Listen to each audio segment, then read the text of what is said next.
Sri Bhagawan Ramana Maharshi's teachings on self-liberation.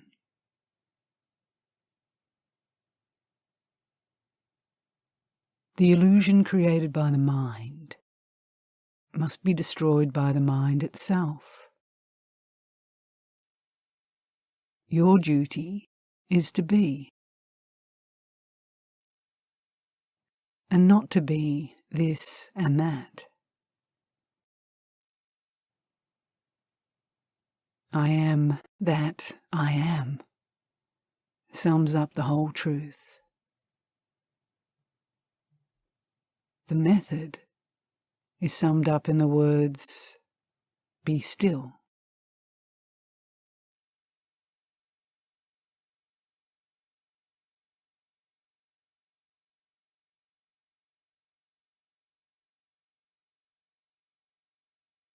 Stillness means destroy yourself.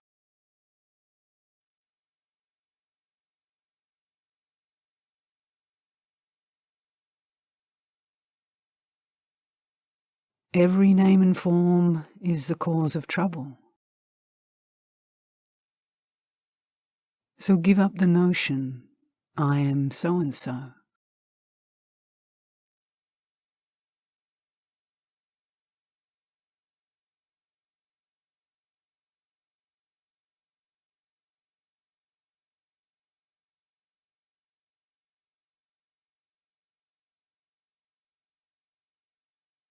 All that we have to do is to give up identifying the self with the body, with forms and limits.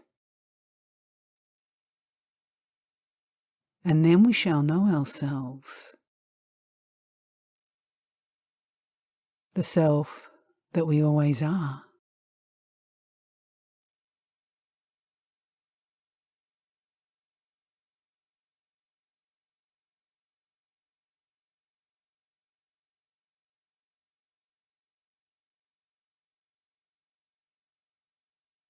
Do not associate with the mind that rises like the goddess that smites one with love. Destroy it by abiding in the self. Should you succumb to its spell and embrace it, alas, it will destroy your life by drowning you in the intoxication of pride.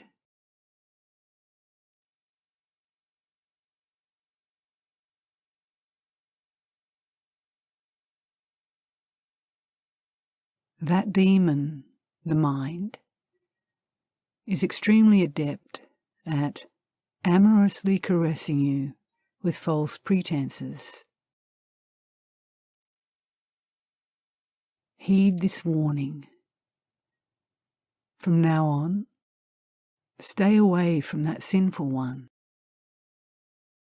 without even mentioning its name.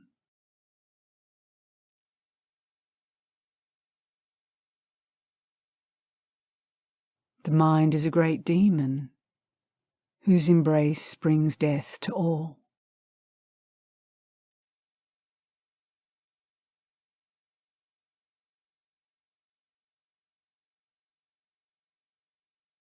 It somehow seizes everyone and brings them under its spell.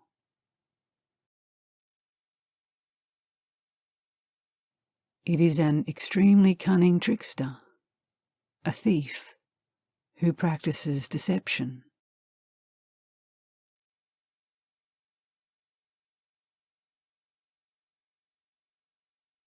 One who is forgetful of the self, mistaking the physical body for it, and goes through innumerable births, is like one who wanders all over the world in a dream.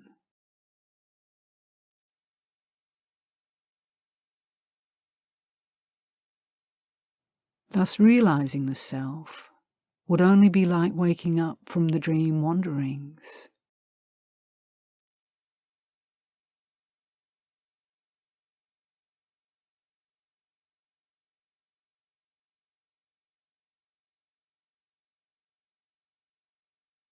Know that the path of knowledge and the path of devotion are interrelated. Follow these two inseparable paths without dividing one from the other.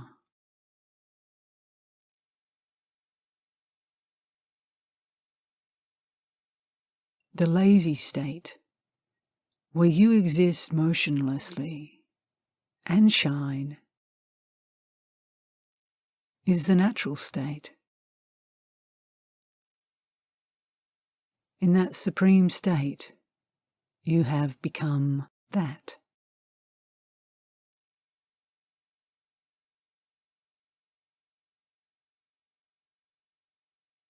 It cannot be attained except by direct and excellent austerities.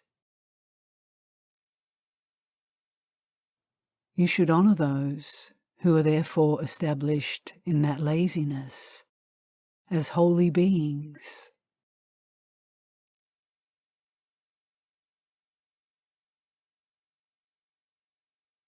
Bliss is a thing which is always there and is not something that comes and goes. That which comes and goes is a creation of the mind, and you should not worry about it.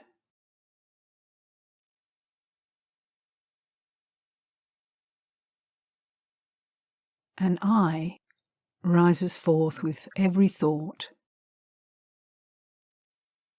and with its disappearance, that I disappears too. Many I's are born and die every moment. The subsisting mind is the real trouble. That is the thief.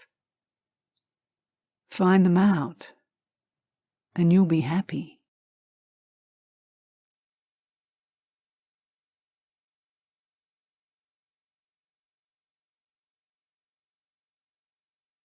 During worldly activity, if your attention is fixed on the fundamental reality, there is no difficulty. But ordinary people forget the reality and take the name alone to be real.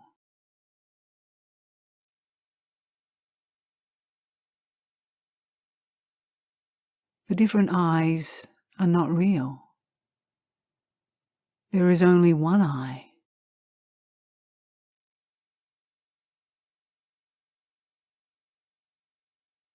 The separate I is like a watchman in a fort.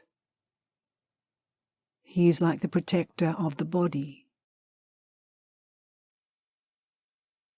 The real owner in everybody is only the one reality.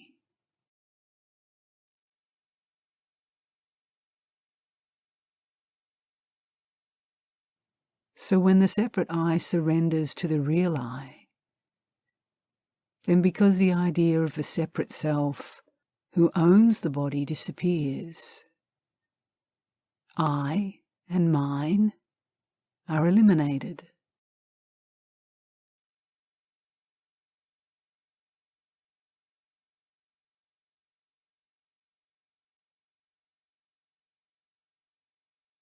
The true state comes into existence after sorting out what belongs to whom. The ego I surrenders itself to the real owner.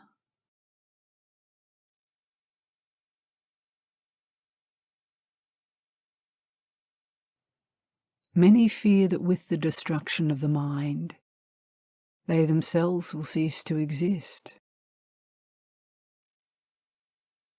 But destruction of the mind is nothing to be feared. What we conceive of now as mind is only a combination of restlessness and dullness.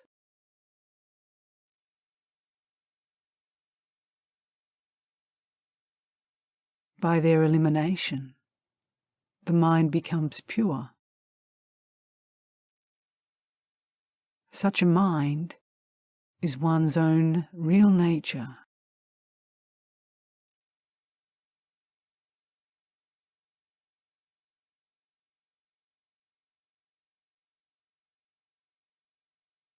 One who considers the body to be themselves is an ignorant person. One who regards themselves as the self is the enlightened one who has realized the self. The one self, the sole reality alone, exists eternally.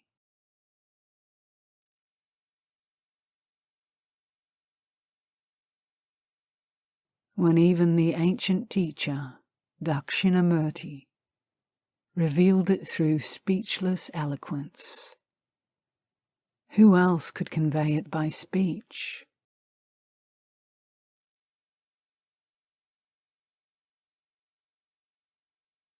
Since past and future have never been without the present, to know the eternal now is to know the truth.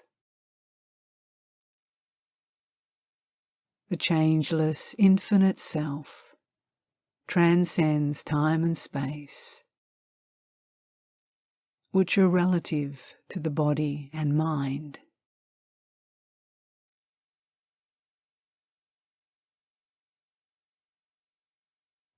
The sage, who has realized the self, transcends both free will and destiny, with which only the ignorant are concerned. To the ignorant, the I is a self, limited to the body.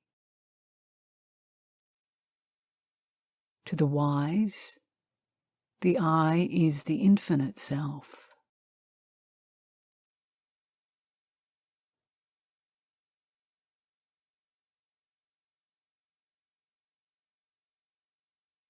Though the non-dual knowledge is difficult to attain, it becomes easy to attain when the true love for the feet of the Lord becomes intense. Since its grace, the revealing light which dispels ignorance, then begins to flow.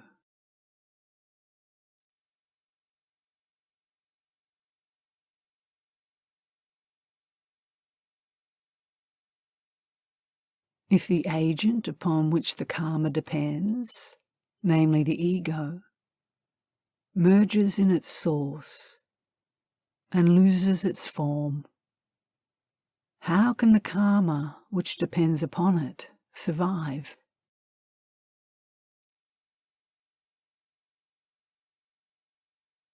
When there is no I, there is no karma.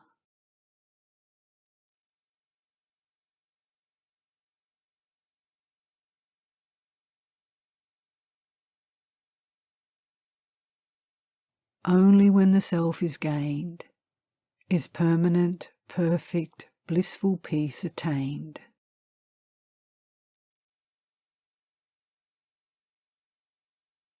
In this self-sovereignty, non-dual, heaven-like, all-pervasive, no desire and no fear exist.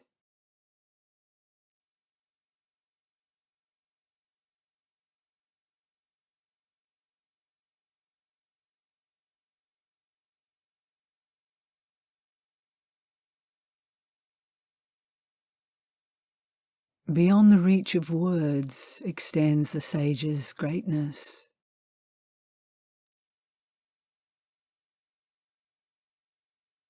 None but them can know their state of being, vaster than the sky.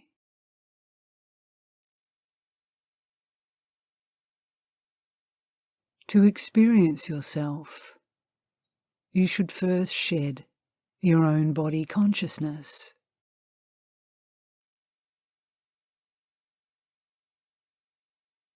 One who turns inward with an untroubled mind to search where the consciousness I arises,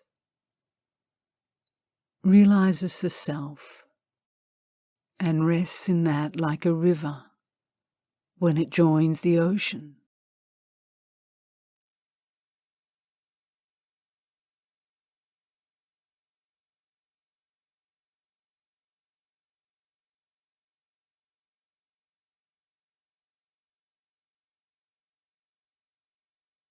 To all the thinking minds, the inquiry about the I and its nature has an irresistible fascination. Call it by any name: God, self, the heart, or the seed of consciousness. It is all the same.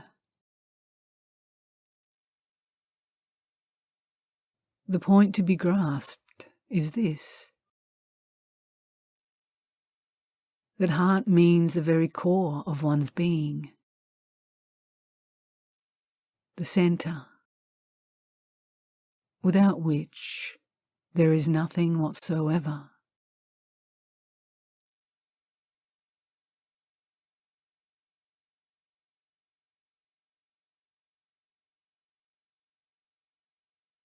When the mind unceasingly investigates its own nature, it transpires that there is no such thing as mind.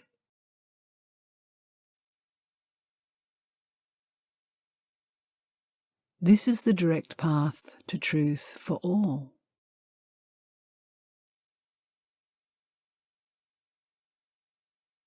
The mind is merely thoughts. Of all thoughts, the thought I is the root. Therefore the mind is only the thought I.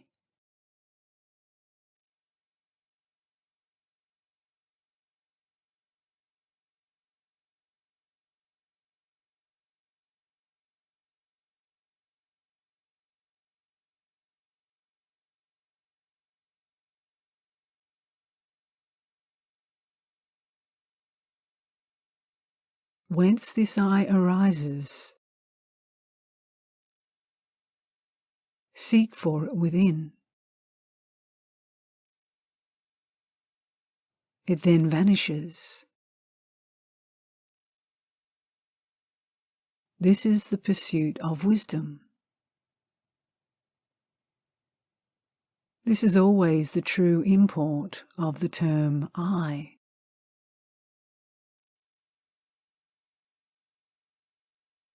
For we do not cease to exist, even in the deepest sleep, where there is no waking I.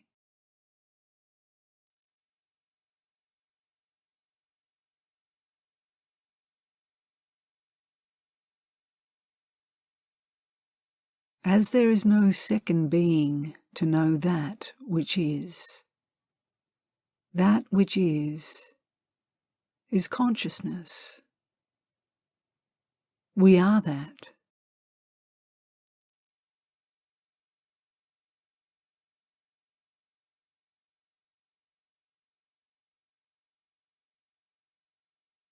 The state we call realization is simply being oneself, not knowing anything or becoming anything. If one has realized they are that which alone is, and which alone has always been, they cannot describe that state. They can only be that.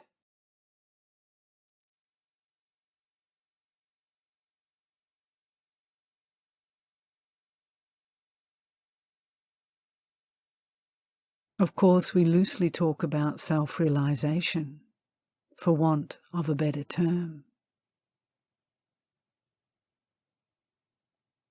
That which is peace. All that we need do is to keep quiet.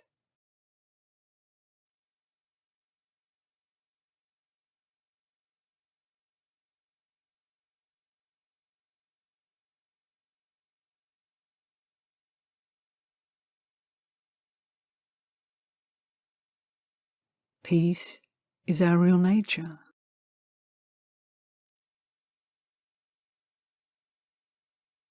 We spoil it. What is required is that we cease to spoil it.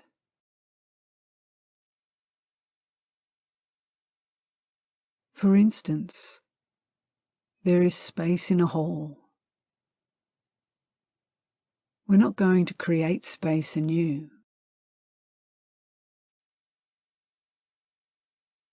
We fill the place with various articles. If we want space, all that we need to do is to remove all those articles, and we get space.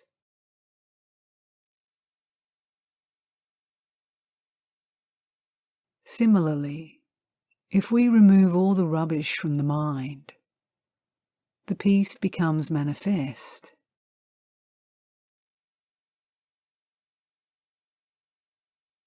That which is obstructing the peace must be removed.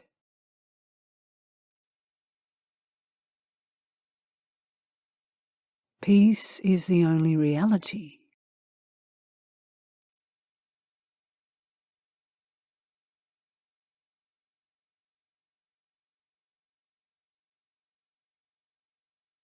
Mukti, or liberation, is our nature.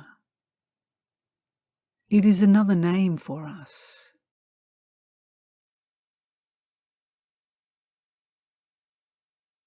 Our wanting mukti is a very funny thing.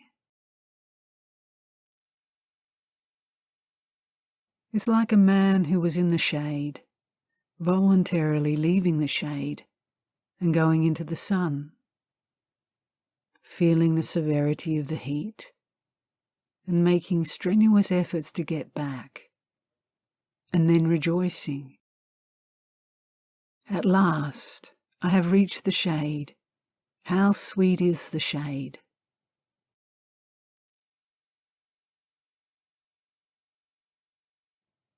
We are doing exactly the same. We are not different from the reality. We imagine we are different. We create the feeling of difference and then undergo great sadhanas or practices to get rid of the imagined differences and realize the oneness.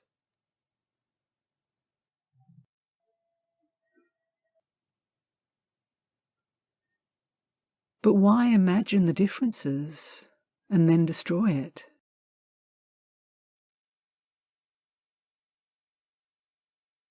It is false to speak of realization. What is there to realize? The real is as it is ever. How to realize it? All that is required is this. We have realized the unreal, regarded as real what is unreal. We have to give up this attitude.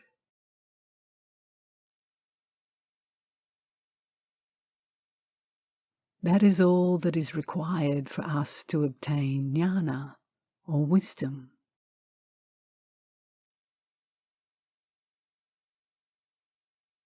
We are not creating anything new or achieving something which we did not have before.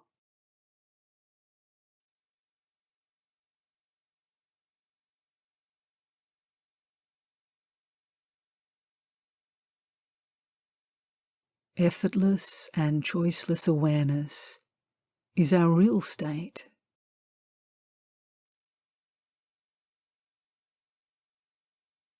If we can attain it or be in it, it is all right.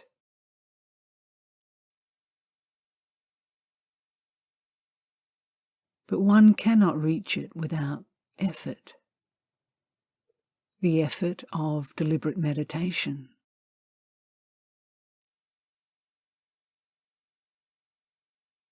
all the age-long vasanas or latent tendencies.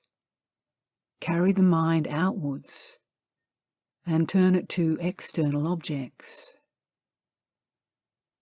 All such thoughts have to be given up, and the mind turned inward. For most people, effort is necessary.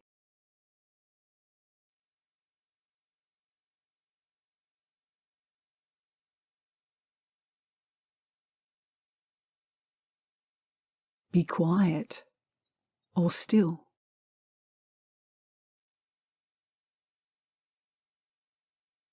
But it is not easy.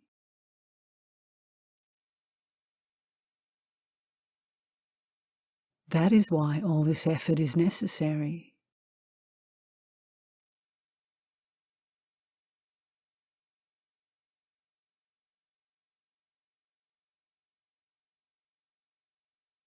Even if you find one who has effortlessly achieved the silence or mona, the supreme state, you may take it that the effort necessary has already been completed in a previous life.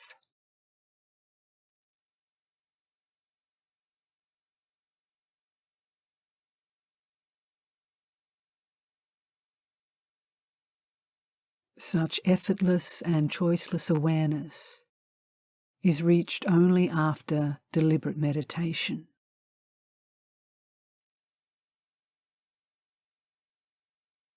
We are always the real. And what is there for one to attain after that?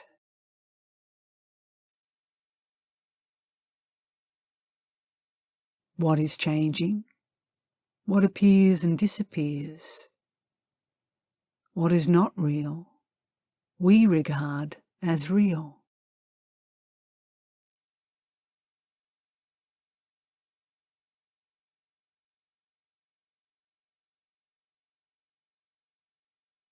We are always.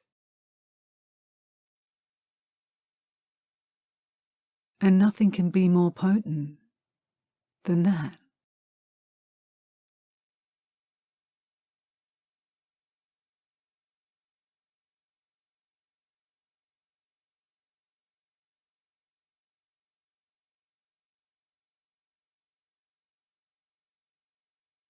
The self is not attained by doing anything other than remaining still and being as we are.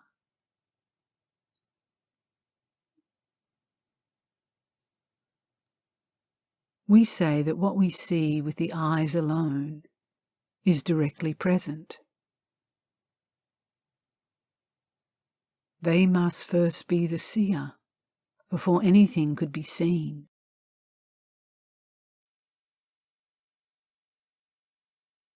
You are yourself the eye that sees, the infinite eye.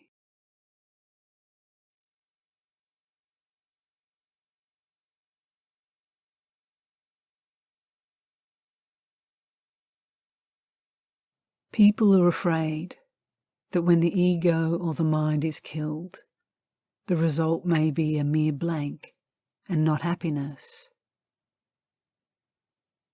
But what really happens is that the thinker, the object of thought and thinking, all merge into the one source, which is consciousness and bliss itself.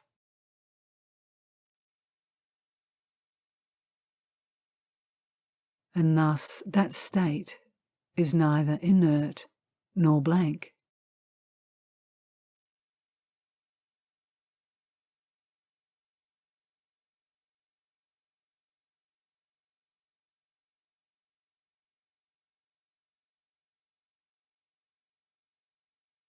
I do not understand why people should be afraid of that state, in which all thoughts cease to exist and the mind is killed.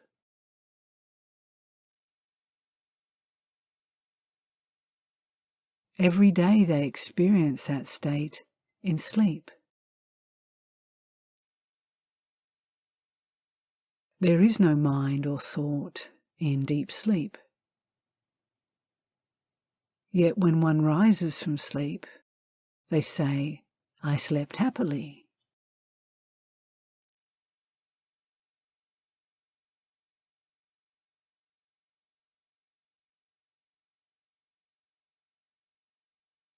Sleep is so dear to everyone that no one, prince or beggar, can do without it.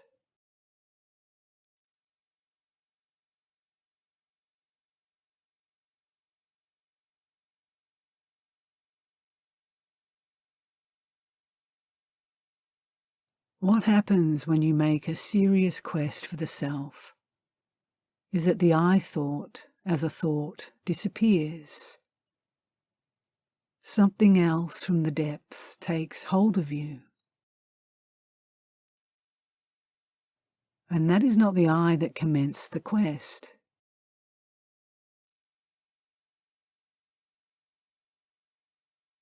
That is the real self, the import of I.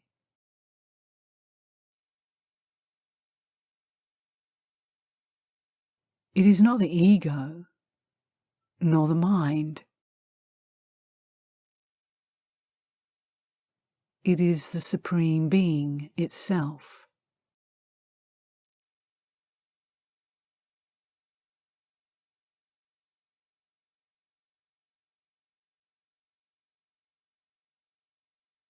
The very fact that you are possessed for the quest for the self is a manifestation of the divine grace.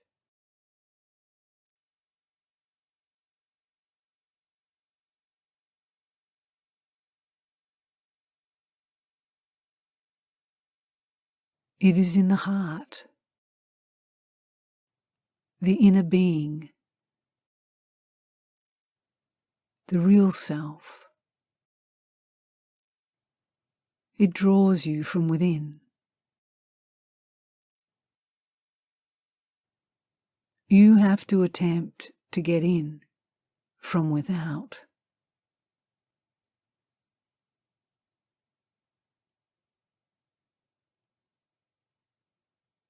Your attempt is earnest quest. The deep inner movement is grace.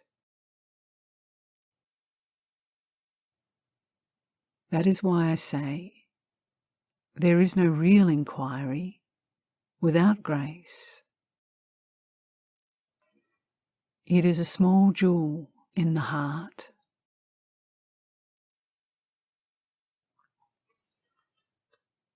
Nor is grace active for one who is without inquiry. Both are necessary.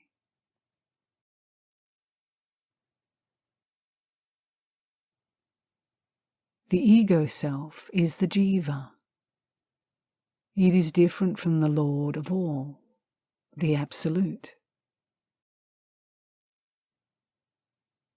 When through disinterested devotion, the individual self approaches the Lord,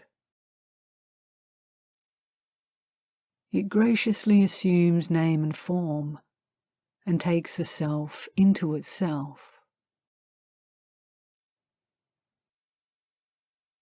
Therefore they say the Guru is none other than the Lord. They are a human embodiment of the divine grace. The real Guru is God in human form.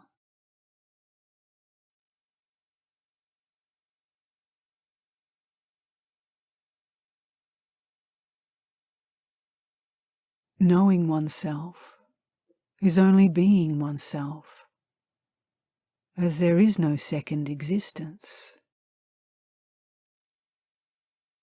This is self-realization. You may go on reading any number of books on Vedanta. They will only tell you, realize the self. The self cannot be found in books. You have to find it for yourself, in yourself.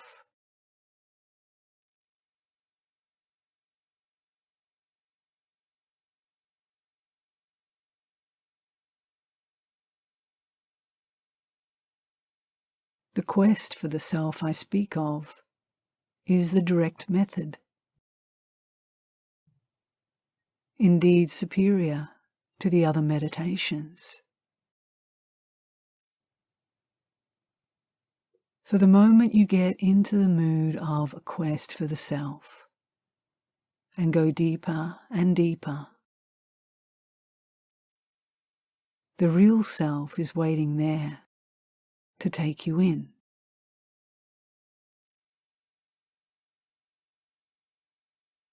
And then, whatever is done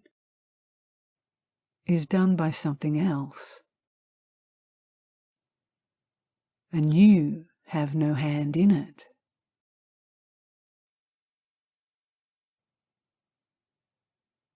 In this process, all doubts and discussions are automatically given up, just as one who sleeps forgets for the time being all their cares.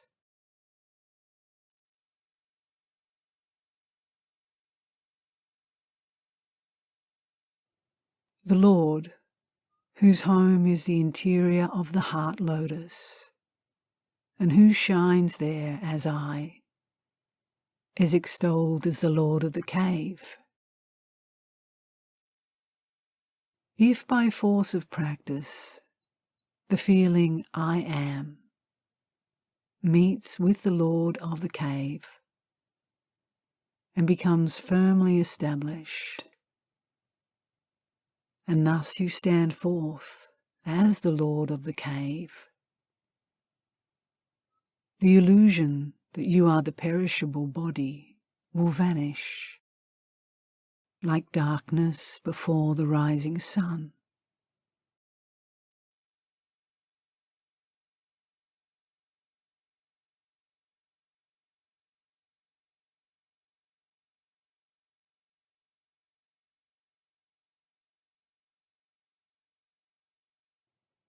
But if we regard ourselves as the doers of actions, we shall also be the enjoyers of the fruit of such actions.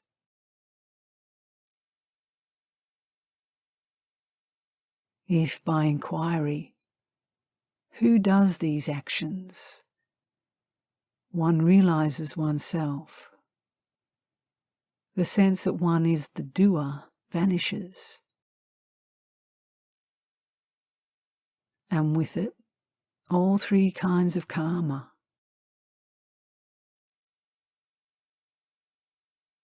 This is a state of eternal mukti, or liberation.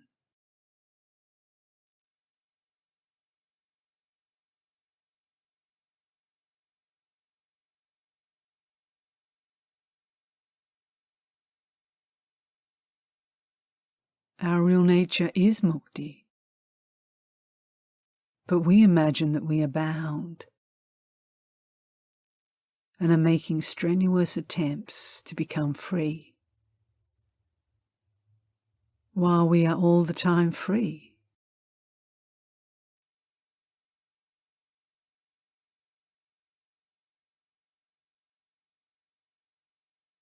This will only be understood when we reach that state. We will be surprised that we were frantically trying to attain something which we have always been.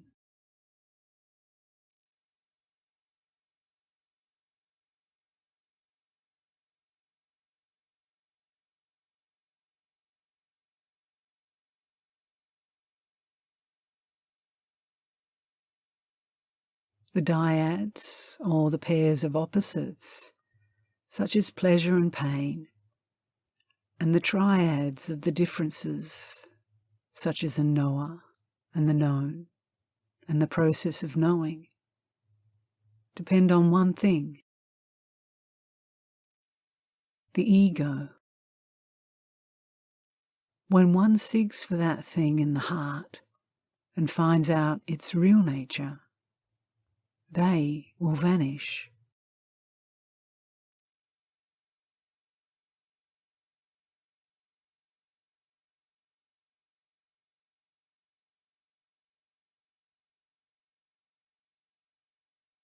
Those alone who have found out the real nature of the ego have seen the reality. They will have no more doubts or anxieties.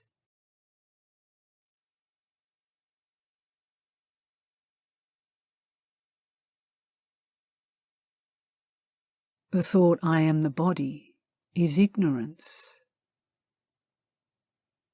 That the body is not apart from the self is knowledge.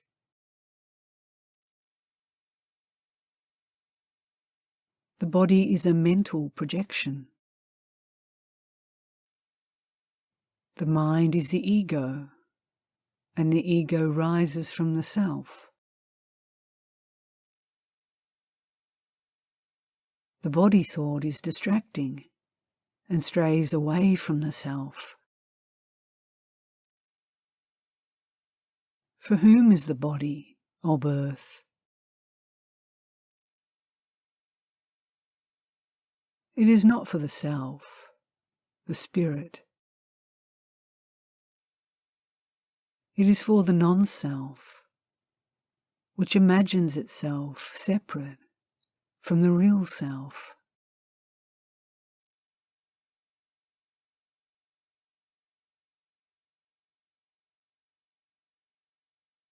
So long as there is the sense of separation, there will be afflicting thoughts.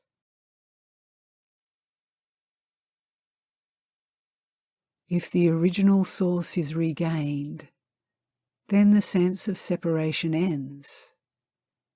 There is peace.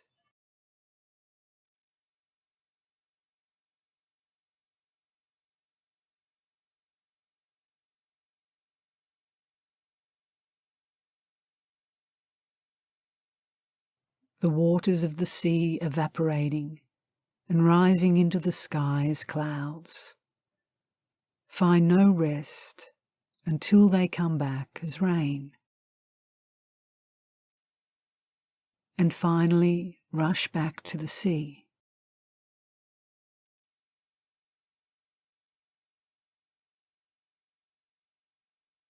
The ego can have peace only when it merges back into the self, into the source.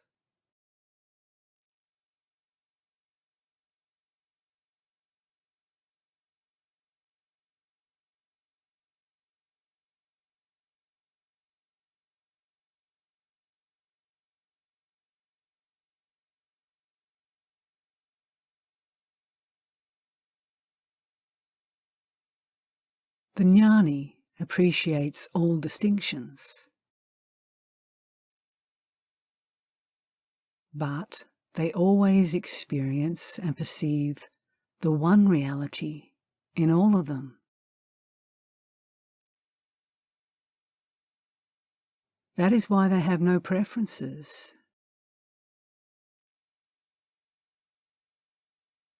Whether one moves about, talks, or acts, it is all the one reality in which they act, or move, or talk.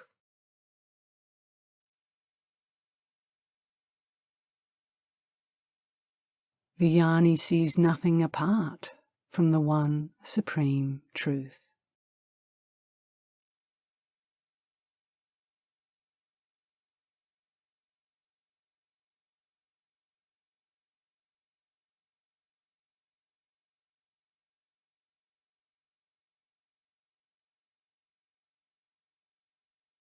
The transcendental awareness I speak of is the natural state,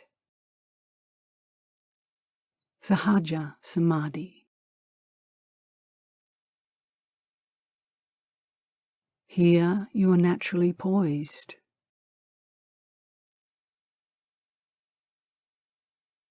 You remain calm and composed, even while you are active.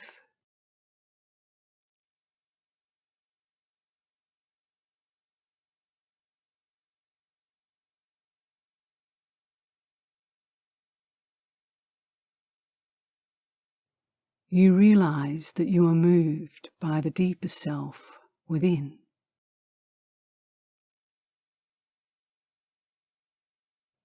You have no worries,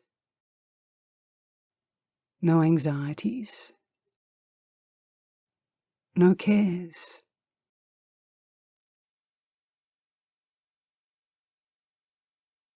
You realize there is nothing belonging to you.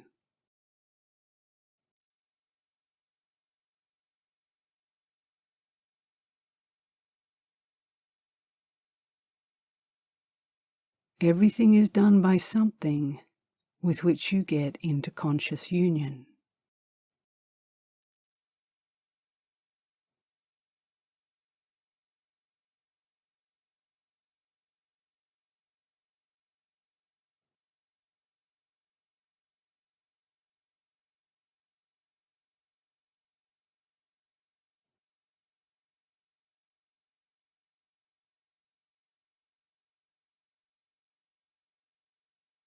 Natural being, or natural abidance itself, is without concepts.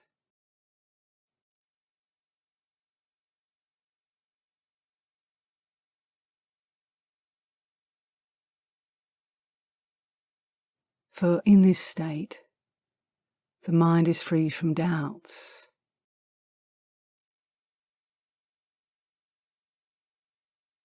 It has no need to swing between alternatives of possibilities and probabilities.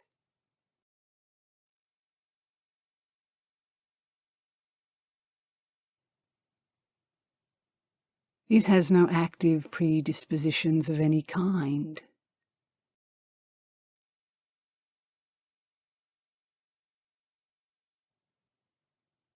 It is sure of the truth.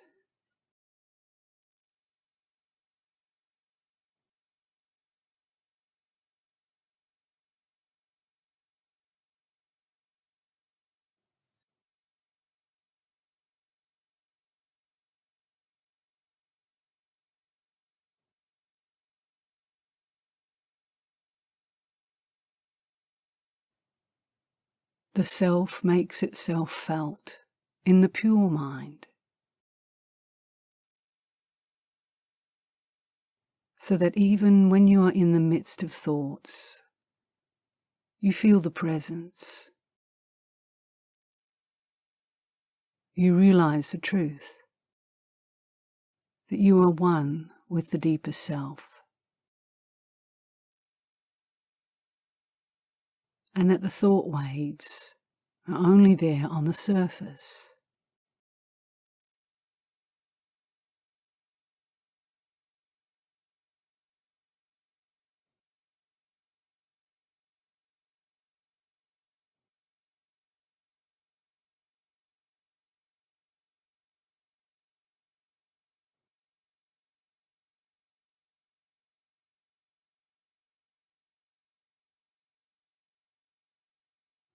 The heart is the one supreme center of the self.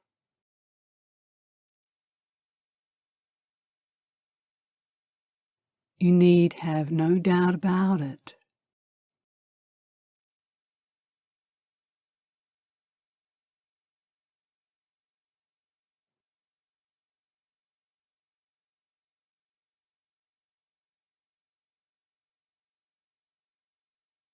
The real self is there in the heart, behind the ego self.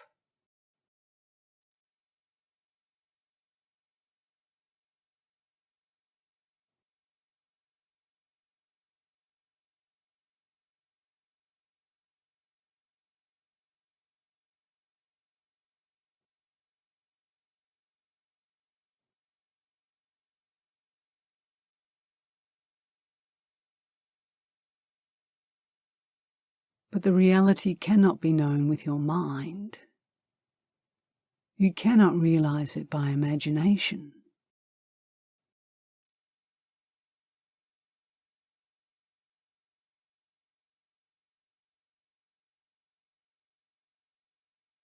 The only direct way to realize it is to cease to fancy and imagine. And try to just be yourself.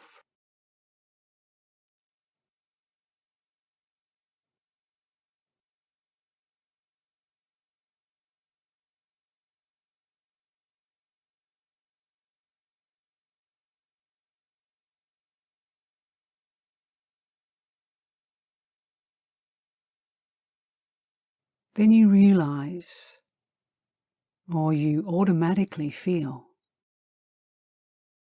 that the center is there.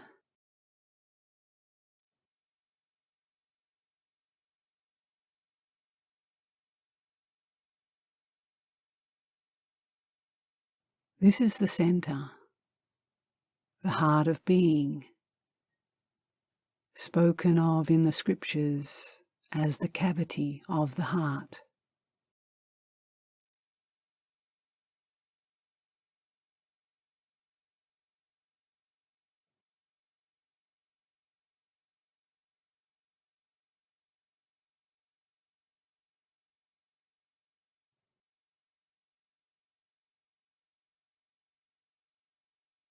When you go deeper within yourself, you lose yourself in the abysmal depths.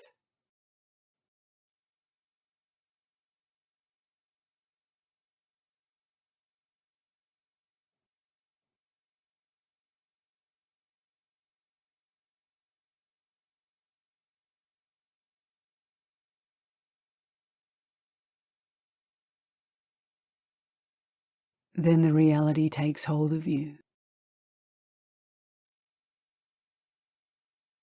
It is an incessant flash or current of eye consciousness.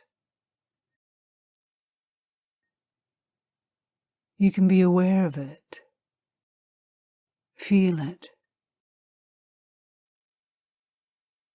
sense it.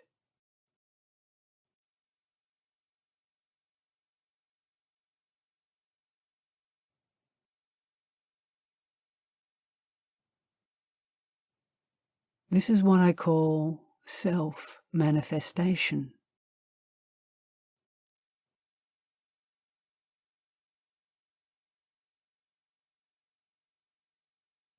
In direct knowing, you can feel yourself one with the one that exists.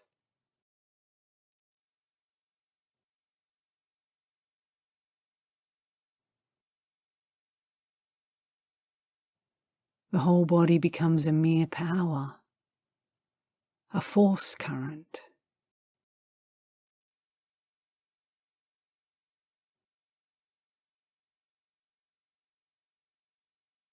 Your life becomes a needle drawn to a huge, massive magnet.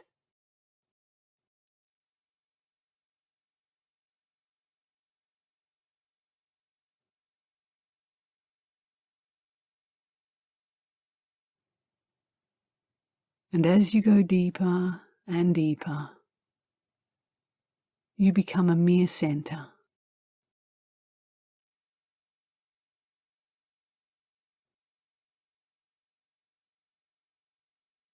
And then, not even that,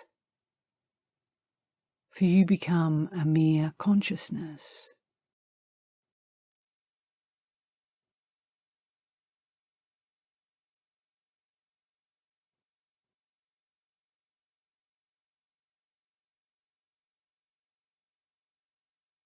There are no thoughts or cares any longer. They were shattered at the threshold.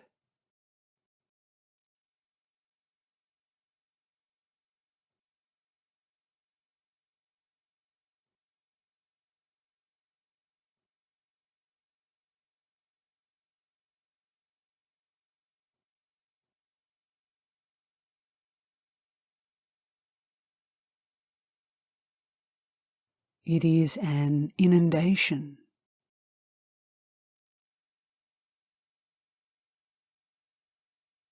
You are a mere straw.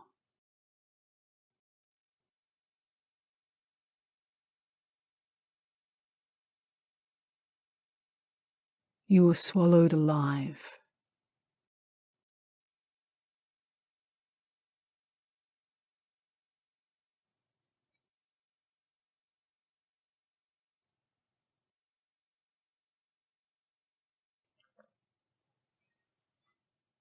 But it is very delightful. For you become the very thing that swallows you.